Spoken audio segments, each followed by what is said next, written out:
takulandirani ku AMTV Malawi.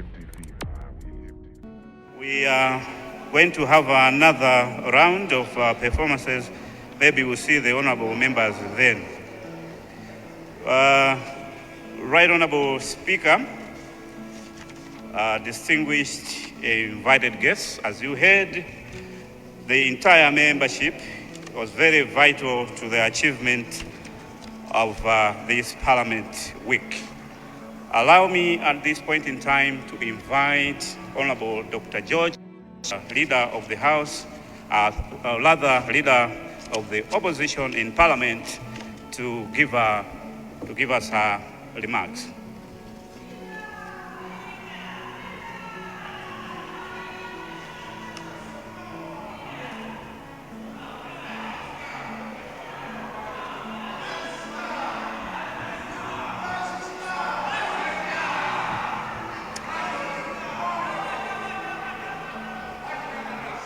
Good morning to all of you.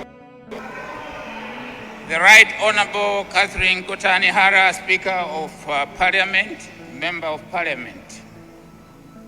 Honorable Aisha Adams, Member of Parliament, Second Deputy Speaker of the Malawi National Assembly. Honorable Commissioners, Parliamentary Service Commission. Honorable Vera Kamtukule, Minister of Tourism, representing Leader of the House. All members of the Business Committee, all honorable members of Parliament here present, Mrs. Fiona Kalemba, Clerk of Parliament and all staff of Parliament, Ms. Colini Zamba, Secretary to the President and Cabinet, Justice Wezi Malonda, representing Honorable Chief Justice, Mr. Innocent Nedi, Acting Registrar of High Court and Supreme Court, Ms. Rebecca Ada Donto, UN Resident Coordinator and all UN, Ms. Fenella Frost, UNDP Resident Representative, Mr. George, Chief of Party Democracy International, Her Worship Councillor Esther Sagawa, Mayor of Lilongwe City Assembly, Honorable Alfred Gia, Member of Parliament for Lilongwe City Constituency, all members of Parliament present again, distinguished invited guests, members of the media, ladies and gentlemen, once again, a very good morning and refreshing dance of the culture group which we had. Let me join all those that have spoken before me in appreciating this landmark event for Downry as a symbol of unity amongst parliamentarians and the in general. The theme, Know Your Parliament, speaks volumes. The need for information by the public cannot be overemphasized. We really need to do more to ensure that Malawians are fully aware of the functions of Parliament and, of course, us as Member of Parliament. Ladies and gentlemen, the role of Parliament is far-reaching in as far as democratic governance is concerned. Plenary meetings and committee meetings provide a platform where laws are made, national policies are debated and decided, and the actions of the executive are scrutinized. In essence, Parliament is the watchdog of democratic dispensation and ensures that the interests of the citizens are safeguarded. However, there is a lot of public misconception of how the functions of the members of Parliament are discharged. I'm hopeful that with the open access that we have accorded the citizens, and journalists to engage with members of parliament and staff during this week, we will be able to clarify and demystify the operations of the House and again the trust of the public to our parliament. Distinguished guests, ladies and gentlemen, through such initiative as the Parliament Week, and envisions a greater participation of the public in parliamentary affairs. Let us remember that democracy is not just about casting a vote every 5 years.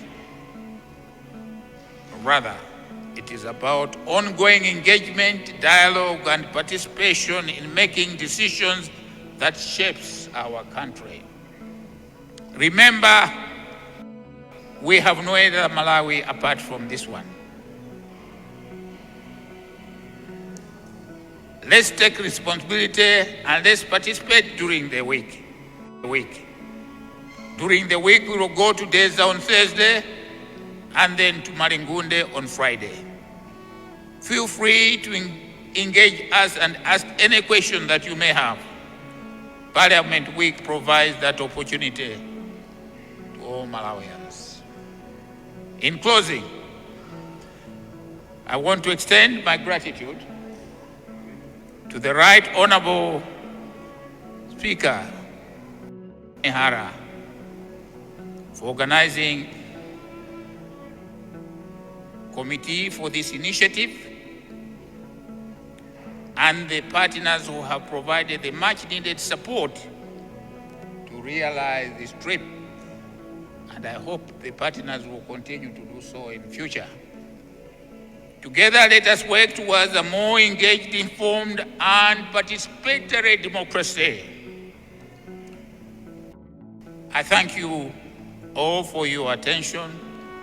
Zikomo kwambiri.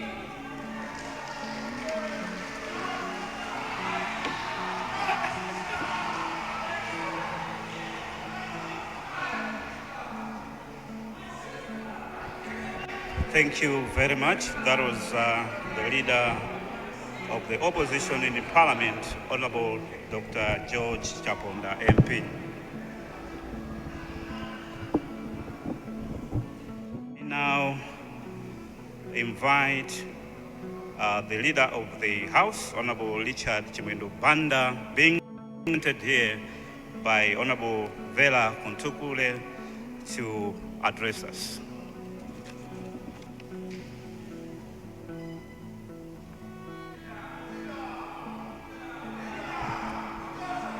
Thank you.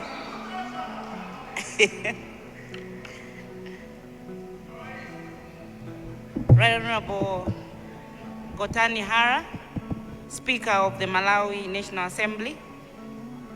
Honorable Aisha Adams, Member of Parliament, Deputy Speaker of the Malawi National Assembly. Dr. George Chaponda, MP, Leader of the Opposition. All members of the Business Committee, all commissioners of the Parliamentary Service Commission, all honorable members of Parliament here present, Mrs. Fiona Kalemba, Clerk of Parliament, and all Parliament staff here present, Dr. Maywell Tsitsi, representing the President, Secretary to the President and Cabinet, Justice Wezi Malonda, representing the Honorable Chief Justice, Mr. Innocent Nedi, Acting Registrar of the High Court and Supreme Court, Ms. Fenella Frost, UNDP Resident Representative, Mrs. Christigina,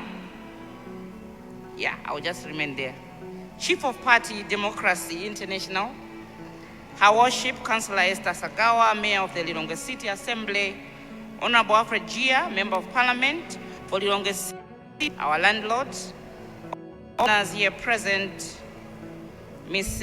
Rebecca Ada Adonto, UN Resident Coordinator, distinguished invited guests, members of the media, ladies and gentlemen.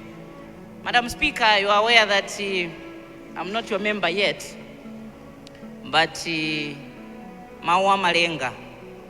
The Bible says, paliposewa mene pazira kulaponda ndizakupatsa. And so because I've stepped on these grounds, Madam Speaker, I do believe that in September 2025, I will be your member in the August House, Madam Speaker. That I will be the leader is another thing, Madam Speaker. Madam Speaker, I stand here to represent the leader of the House, Honorable Richard Chimwendo Banda, and he asked me to say the following words. Madam Speaker, as members of Parliament, they have three key functions. Number one is to represent, legislate, but also provide oversight. As I sat there, Madam Speaker, it dawned on me the enormous task that members of Parliament have. That we come to this House, Madam Speaker, not to represent our constituencies. These three key functions, Madam Speaker, give us the mandate to represent the entire country. You're representing a constituency, yes, but you also have the enormous task to represent the needs of Malawians, 20 million of us. And that is why when members of Parliament come to this House, they are elected to champion the common good of Malawians. And they do so by making and changing laws that are not working for the people, and also holding government and other stakeholders to account. That, for me, is a noble task. And for you, Madam Speaker, through your vision to open the Parliament to the public, I want to commend you and to congratulate you for this vision, Madam Speaker, for a brilliant initiative and well done.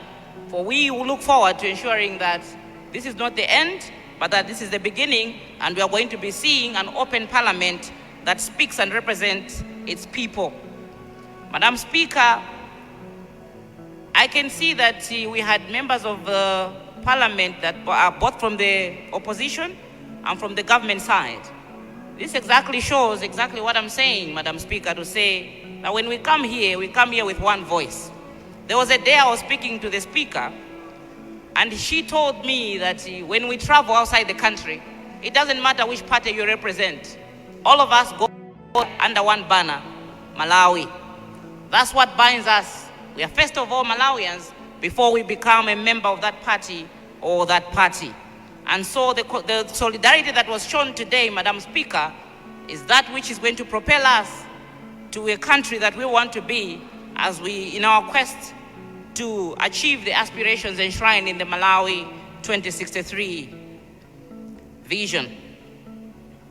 I also know that, Madam Speaker, you are going to speak to our partners who have ably supported us in this endeavor. But I believe that I will be failing in my duties if I don't recognize them, especially the UNDP and several other partners that are here present, for your continued support to Parliament. And it also was touching to me to see the students and the young people from primary school and some from secondary school that are here. Madam, 2020 meeting with you in my capacity as CEO for the Malawi Scotland Partnership. And you were busy that day, and I was meant to wait for you for 40 minutes in your office. There are a lot of things that I observed, but it's on that day, Madam Speaker, that I made a choice that I am going to be a member of Parliament one day in my life. And so I know that these students, the power of mentoring, the power of modeling, as they come here, Madam Speaker, we're not looking at students and future leaders of this country, but we're also looking at future members of Parliament, future speakers, future leaders of opposition, future leaders of the House, right here in our midst. And thank you so very much for even taking this initiative to Dedza. And in spite of all our political affiliations, Madam Speaker, I want to say that all of us come here for one thing. All of us want a better Malawi. All of us want a better Malawi. The leader of opposition has said, we have one country. God didn't make a mistake by making us Malawians. So all of us must endeavor to fight together to make Parliament accessible to its people. The people that own Parliament are the people that are outside, the ones that we represent. And so the primacy of politics or primacy of Parliament in delivering a democratic country can be overemphasized. We need to ensure that all of us are upholding the rule of law but democracy. And I do hope that I'm not sounding nepotistic when I congratulate you, Madam Speaker, in choosing Dedza to showcase this thing. Why? Because that's where my husband comes from. And so I am very happy that you're taking this initiative to Deza. As I conclude, Madam Speaker, I want to assure Malawians that Parliament of Malawi will always stick to its constitutional mandate of making laws that will facilitate the improvement of people in Malawi. Parliament will always remain the voice of the people, and it will strive to remain accountable to the people of Malawi. I do thank you so much, Madam Speaker, for your attention, and thank you very much for inviting all of us. Thank you. Chonde, usanipeli kupanga subscribe.